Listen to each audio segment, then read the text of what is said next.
नमस्कार दोस्तों, arena academy में आप सभी का पुनः स्वागत है। मैं अनूप कुमार द्विवेदी आप सभी के लिए ये हिंदी का दूसरा सेट लेकर के आया हूँ, जिसको आप सभी को हल करके बताया जाएगा, जिससे कि आप सुगमता से अपने प्रश्नों को उत्तर दे सकें और आगे आने वाली परीक्षाओं में अधिक से अधिक सफलता प्राप्त कर सकें। चलिए चलते हैं, देखते हैं पहला प्रश्न कौन सा है।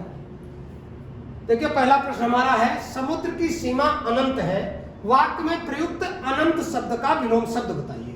हमें अनंत शब्द का विलोम शब्द बताना है। अनंत का विलोम शब्द होगा अंत। यही हमारा सबसे सही उत्तर होगा, क्योंकि असीमित जिसकी सीमा न हो, बात वही आ जाएगी अनंत की ही। अंतहीन जिसका कोई अंत न हो तो वही अनंत हो जाएगा। अनंग तो बिल्कुल अलग ही अर्थ में जाता है, इसलिए सबसे सही उत्तर जो होगा वो हमारा 1 नंबर है और 1 नंबर पर हमें टिक करना है। आगे दूसरा क्वेश्चन देखते हैं।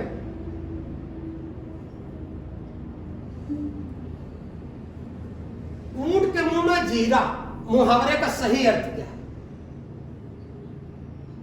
देखिए 2 नंबर में दिया है, मुहावरा दिया हुआ है, बड़ा चर्चित मुहावरा है। अक्सर कर लोग कह देते हैं कि ये तो ऊंट के मुंह में जीरा है, अर्थात कहने का भाव ये है कि किसी बड़े को, अधिक को खाने के लिए कुछ कम दिया जाए, उसकी मात्रा से कम मिले। तो इसके लिए 4 विकल्प हमारे दिए हुए हैं। अधिक खाने वालों को कम देना, मित्रता करना, ऊंट को जीरा खिलाना, खाने में जीरा डालना। देखिए मुहावरा है, इसका शाब्दिक अर्थ जो लेते हैं हम, ये है कि अधिक खाने वाले को कम देना। देखिए इसी के साथ हमारा तीसरा नंबर भी है, दोपहर। उपर्युक्त वाक्य में रिक्त स्थान का उपर्युक्त विकल्प निम्न में से क्या होगा? दोपहर का क्या अर्थ है, इस बारे में हमें चर्चा करनी है कि दोपहर का अर्थ होता है 2 पहरों का अनाचार। अनाचार शब्द उपयुक्त नहीं है। दोपहर का अर्थ होता है 2 पहरों का समाहार। समाहार मीन्स होता है समूह, समाहार मीन्स होता है समूह, और 2 पहर हो जाते हैं, ठीक है, तो समूह ही बन जाता है। इसलिए 3 नंबर प्रश्न का उत्तर सही होगा, 2 पहरों का समाहार। चलिए हम चौथे प्रश्न की ओर देखते हैं।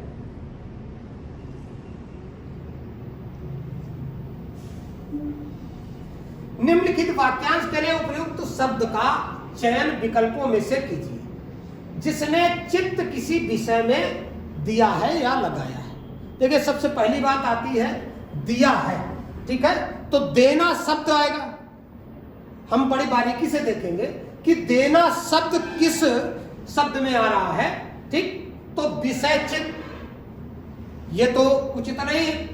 अग्रगामी, अग्र मीन्स आगे, गामी माने चलने वाला, तो ये भी हमारा गलत हो गया, ये भी हमारा गलत होगा।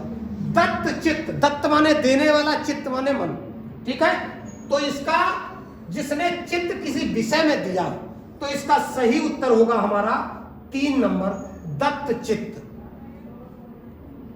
आगे 5वां क्वेश्चन हम देखते हैं।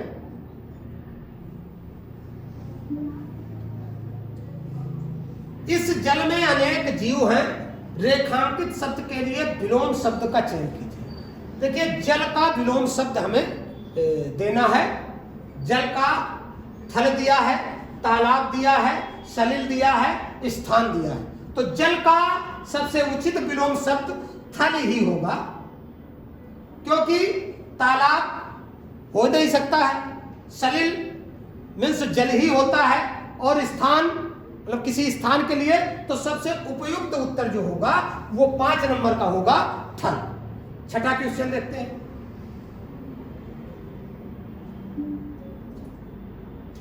आज विद्यालय में शिक्षिका ने अंताक्षरी खेलने को कहा। वाक्य में अशुद्ध वर्तनी वाला शब्द है।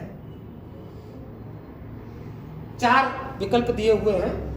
अंताक्षरी दिया है, शिक्षिका दिया है, खेलने को कहा है, विद्यालय। देखिए ना तो विद्यालय में कोई त्रुटि है, ठीक है, ना विद्यालय में त्रुटि है, न शिक्षिका में त्रुटि है, खेलने को कहा, इसमें भी त्रुटि नहीं है। ये अंताक्षरी जो है यह इसी शब्द में अंत्याक्षरी होता है, इसी में त्रुटि, इसलिए इस विकल्प का सही उत्तर होगा अंताक्षरी।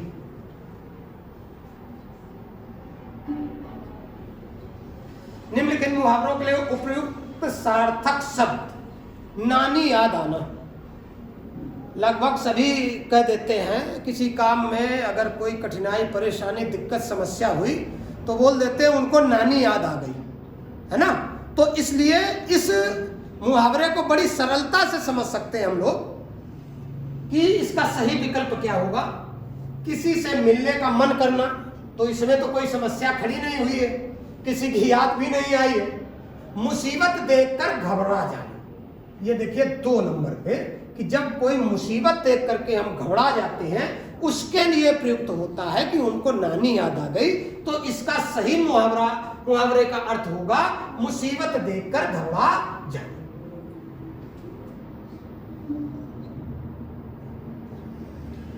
8 नंबर है, जिसका खंडन न हो सके, वाक्यांश के लिए उचित शब्द बताइए। खंडन न हो सके, जिसके टुकड़े न हो सके, इसके लिए एक शब्द कौन सा प्रयुक्त हो सकता है? उसके लिए देखिए पहला दिया है समूल। समूल गलत है, क्योंकि समूल जड़ सहित, जिसका पूरा का पूरा, ठीक है, तो पूरा का पूरा है, ठीक, तो जड़ सहित कह देते हैं, समूल नाश कर दिया गया। दूसरा खंडनीय, खंडनीय का अर्थ होगा खंडन हो सकता है। खंडित का अर्थ होता है टूटा हुआ, इसलिए ये भी गलत, ये भी गलत। और अखंडनीय, इसका सही उत्तर हमारा होगा 4 नंबर अखंडनीय। रेखांकित शब्द समूह के लिए सर्वाधिक उपयुक्त विकल्प चुने। देखिए फिर वही शब्द समूह के लिए विकल्प चुनना है। मुसीबत का मारा वह किसी और स्थान पर जा बसा। मुसीबत का मारा वह किसी और स्थान पर, किसी और स्थान पर जा बसा। उसके लिए देखिए अत्र, संस्कृत का शब्द है ये अत्र। अत्र माने यहां, सर्वत्र सभी जगह बसा, तत्र माने वहां बसा, या अन्यत्र माने दूसरी जगह बसा। तो सबसे उपयुक्त होगा हमारा 4 नंबर, ये 4 नंबर उपयुक्त होगा। ये भी गलत है, ये भी गलत है, और ये भी गलत है। अन्यत्र मीन्स दूसरी जगह जाकर के बसा है, इसलिए हमारा सही उत्तर होगा कि अन्यत्र। हिमालय भारत का ताज है। रेखांकित शब्द के लिए उचित पर्यायवाची शब्द का चयन करना है। देखिए हमें हिमालय का पर्यायवाची, हिमालय के पर्यायवाची लगभग आप सभी जानते हैं, हिमगिरी होता है, और तुम्हारा गिरिराज होता है, पर्वतराज होता है, ठीक, क्योंकि ना तो प्रभा होगा, ठीक, मदन ये कामदेव का दिया हुआ है, ये भी गलत है, ठीक। तो सबसे सही उत्तर हमारा है 2 नंबर गिरिराज। तो हम गिरिराज पर ही टिक करेंगे। निम्नलिखित वाक्यों में अशुद्धि पहचाने। वह आया परंतु मैं नहीं गया। देखिए पूरा वाक्य देखिए, वह आया परंतु मैं नहीं गया। वह सही लिखा है, आया सही लिखा है, गया भी सही लिखा है, लेकिन ये जो परंतु शब्द लिखा है इसको हम ऐसे लिख दें या ऐसे, ठीक है। परंतु लिखा है, परंतु लिखा है, इसलिए इसमें त्रुटि है।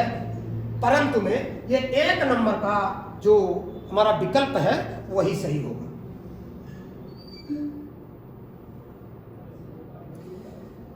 दो घोड़ों पर सवार होने से तुम सफल नहीं रहोगे। 2 घोड़ों से सवारी करने से सफलता तुम्हें नहीं मिलेगी।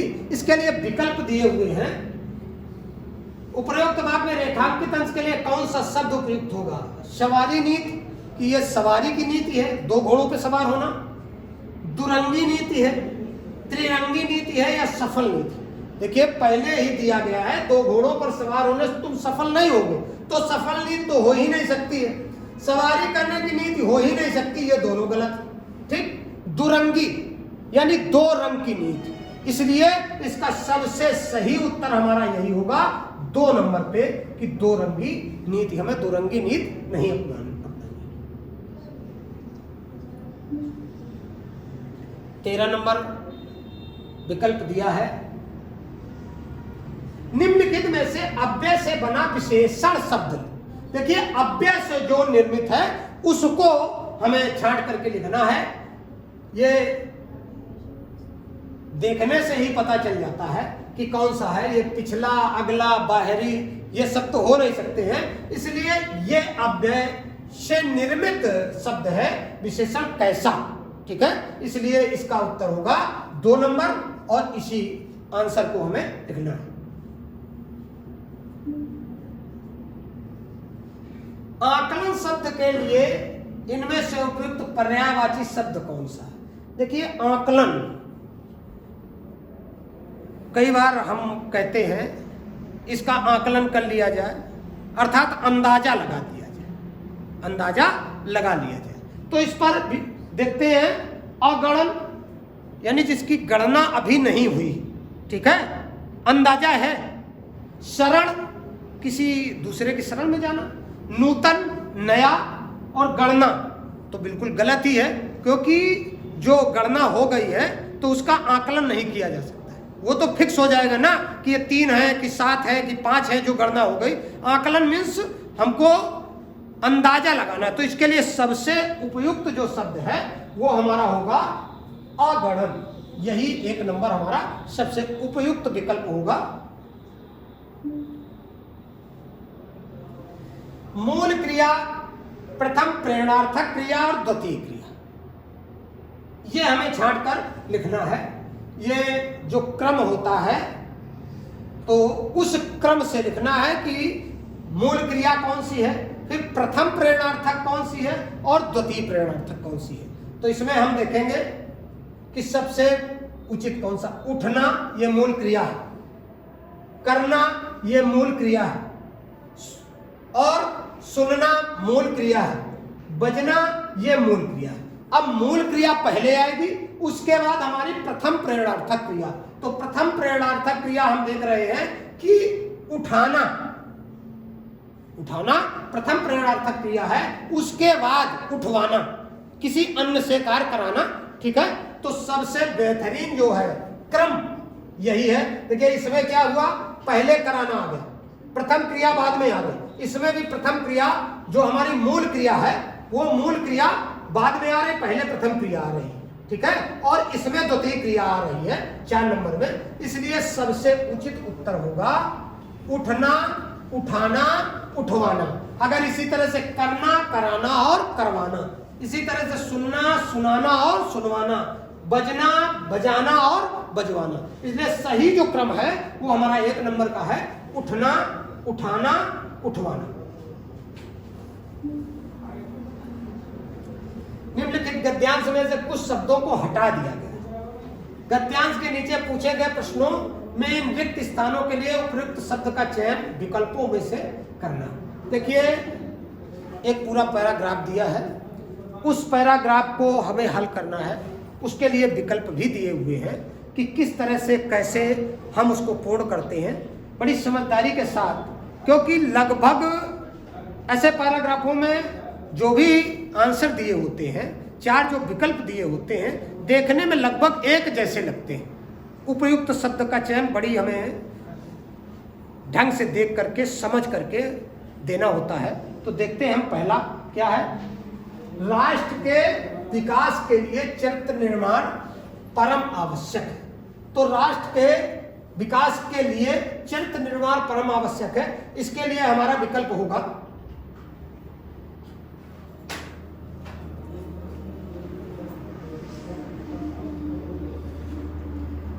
राष्ट्र का विकास अधिक हो या सर्वांगीण हो, पूरे हो, सभी। तो इसके लिए सबसे सही उत्तर जो होगा वो होगा सर्वांगीण। सर्वांगीण यहां पर हमारा सबसे उपयुक्त उत्तर आएगा।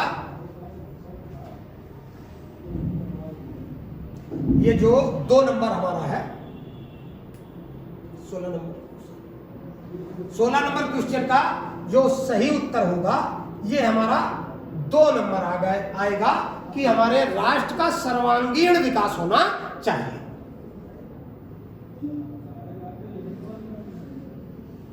17 नंबर हमारा है, 4 विकल्प दिए हुए हैं, मोहल्ले, प्रदेश, राष्ट्र, राज्य। इसके लिए हम फिर देखते हैं कि हमारा प्रश्न क्या कह रहा है।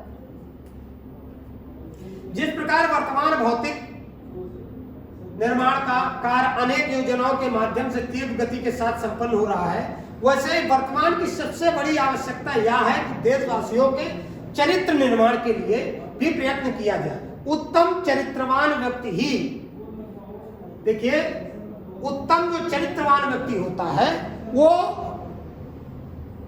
किसी मोहल्ले की, किसी राज्य की नहीं, बल्कि जो धरोहर है वो पूरे राष्ट्र की धरोहर है और पूरा राष्ट्र उस व्यक्ति से गौरवान्वित होता है। इसलिए ये सही विकल्प जो आएगा वो हमारा होगा राष्ट्र। ये पूरे राष्ट्र की धरोहर है, इसलिए हमारा 17 नंबर का जो आंसर होगा वो होगा राष्ट्र। 18 नंबर देखते हैं हम लोग।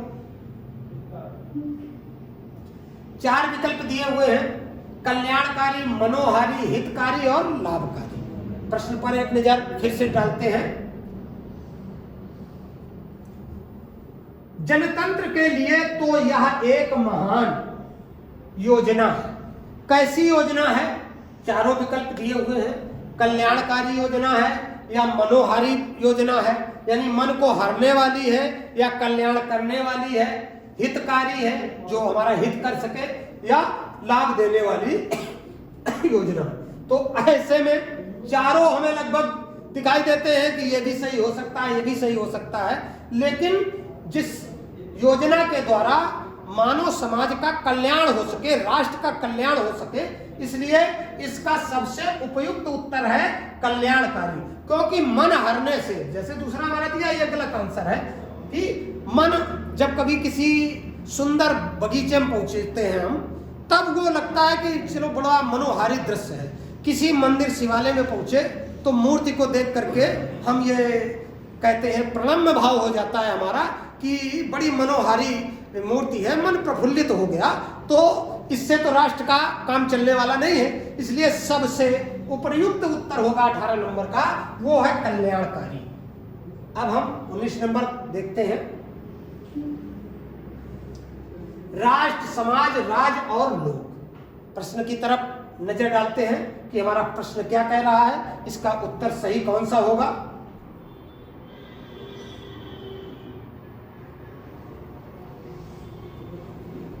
देखिए, कल्याणकारी योजना हमारा हो गया। जन समाज में राष्ट्र, संस्कृति,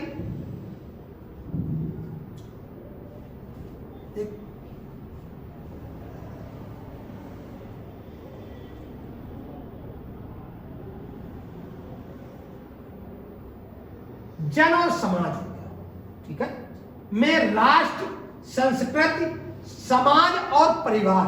तो इसके लिए सबसे उचित विकल्प जो होगा वो हमारा होगा समाज। उसका सही उत्तर होगा समाज। लोगों को द्वारा नहीं, एक समाज के द्वारा हमें राष्ट्र के चरित्र निर्माण को आगे बढ़ाना है। अंतिम हमारा जो है प्रश्न, वो विकल्प 4 दिए हुए हैं, रास्ता है, कदम है, तरीका और सोपान। इसके लिए हम प्रश्न देखते हैं कि हमारा प्रश्न क्या कह रहा है, कौन सा विकल्प होगा। पूर्ण रूप से बोध कराना एवं राष्ट्र में व्याप्त समग्र भ्रष्टाचार के प्रति निषेधात्मक रोक, वातावरण का निर्माण करना ही चरित्र निर्माण का प्रथम क्या है? रास्ता है और पथ है, या चारों विकल्प हम देखते हैं कि कौन सा विकल्प सही होगा। इसके लिए ये राष्ट्र निर्माण के लिए रास्ता है, कदम है, तरीका है या सोपान है। देखिए, राष्ट्र निर्माण के लिए ये रास्ता नहीं, क्योंकि राष्ट्र निर्माता